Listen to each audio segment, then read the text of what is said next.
Halo, saya Rustadi dari Departemen Perikanan Fakultas Pertanian akan menyampaikan rekayasa aquaculture berkelanjutan atau Sustainable Aquaculture Engineering.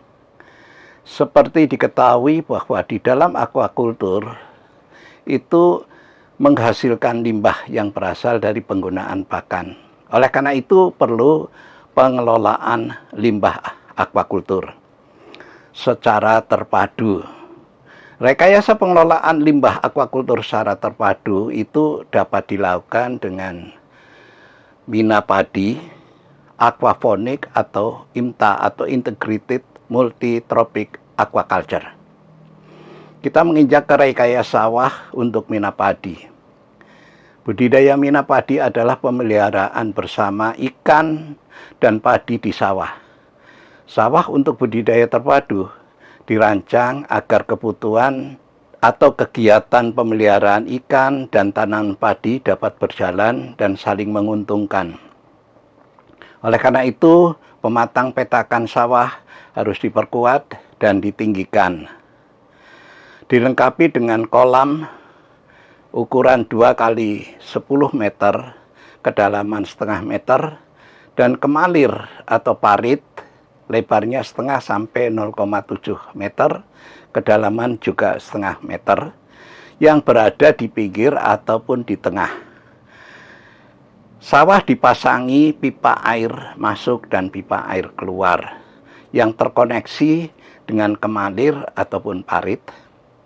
Kolam dan kemalir itu sebagai tempat hidup ikan, tempat berlindung ikan dari terik sinar matahari, dan tampungan ikan ketika pemupukan, penyiangan gulma, dan proses pengisian bulir padi, serta pemanenan ikan.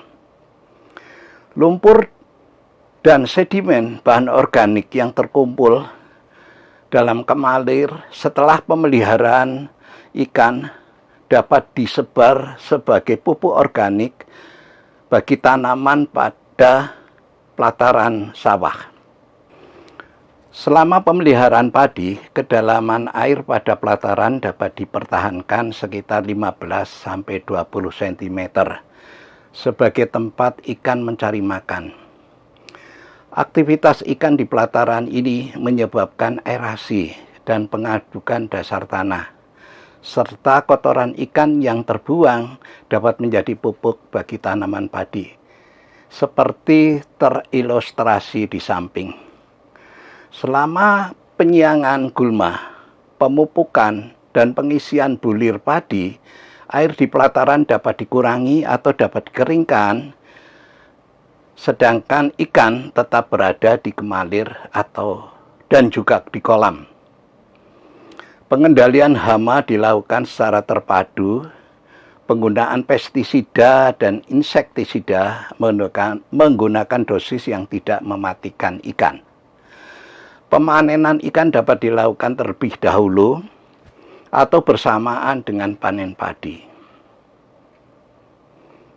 Berikutnya adalah rekayasa budidaya ikan aquaponik.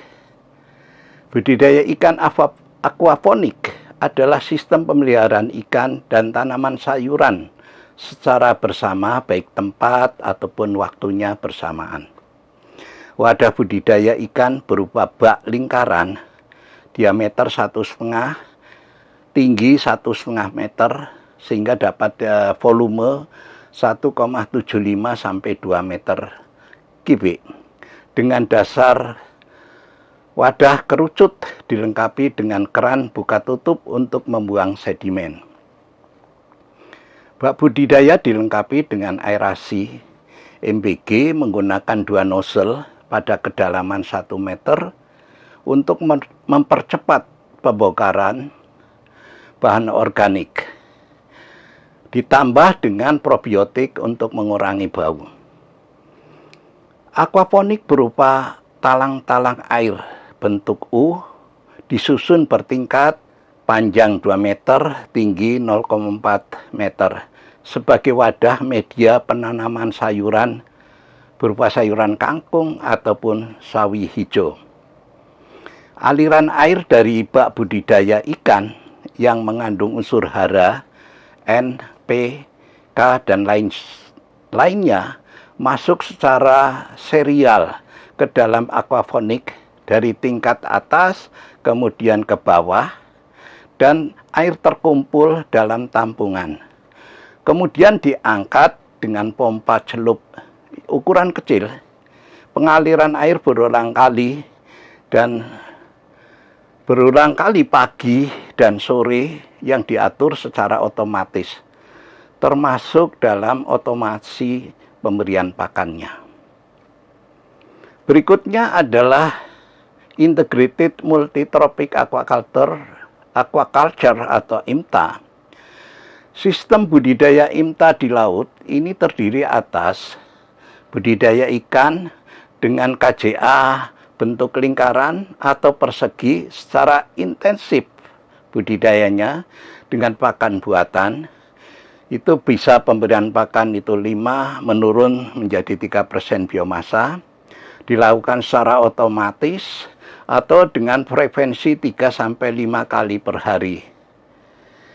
Kemudian untuk membuang partikel-partikel bahan organik berupa pakan tidak termakan dan kotoran ikan. Kedua adalah kerang-kerangan dengan sistem budidaya long line yang bertingkat atau di dasar, dapat memanfaatkan atau menyaring partikel-partikel bahan organik yang berasal dari buangan budidaya KJA untuk pertumbuhannya dan membuang dalam bentuk unsur hara N dan P serta lainnya. Kemudian komponen ketiga rumput laut dengan sistem budidaya long line juga secara bertingkat. Ini dapat memanfaatkan atau menyerap unsur-unsur hara N dan P dan lainnya untuk pertumbuhannya. IMTA secara keseluruhan, maka penempatannya tiap komponen harus memperhatikan arus dan kedalaman air laut.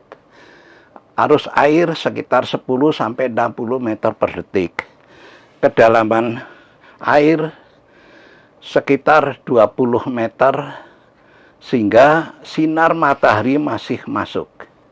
Arus air melewati budidaya ikan, kemudian menuju ke budidaya kerang, dan terus ke budidaya rumput laut. Demikian materi pengelolaan limbah aquaculture. Terima kasih.